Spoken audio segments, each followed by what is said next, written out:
рамках неотвратимости наказания в период с 6 по 8 апреля текущего года сотрудниками полиции совместно с органами исполнительного производства, а также с департаментом госдоходов проводится оперативно-профилактическое мероприятие «Борштер», которое направлено на взыскание административных штрафов.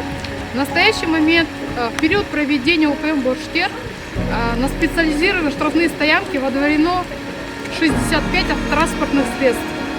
Убедительная просьба для граждан: в целях исключения водворения автотранспортных средств на штрафные стоянки в законные сроки оплачивать имеющиеся административные штрафы. В целом по области задолженность по налогу на транспорт составляет 1,6 миллиардов тенге. Из них 538 миллионов тенге – это задолженность жителей города Усть-Каменогорск. В рамках меморандума проводятся совместные мероприятия, как поимка должников через камеры Сергек, видеофиксация идет. Также проводится водворение на штрафную стоянку транспортных средств, вручение уведомлений, меры принудительного взыскания и так далее.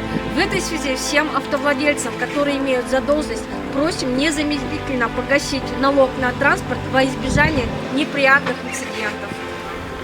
Также могу добавить, что на исполнении у частных судебных исполнителей находится более 63 тысяч исполнительных документов о взыскании налоговых задолженностей и административных штрафов. При возникновении каких-либо вопросов вы можете обратиться в отдел административной полиции, расположенный по адресу проспект Нурсултана Назарбаева, 73/1, кабинет 122 и 123.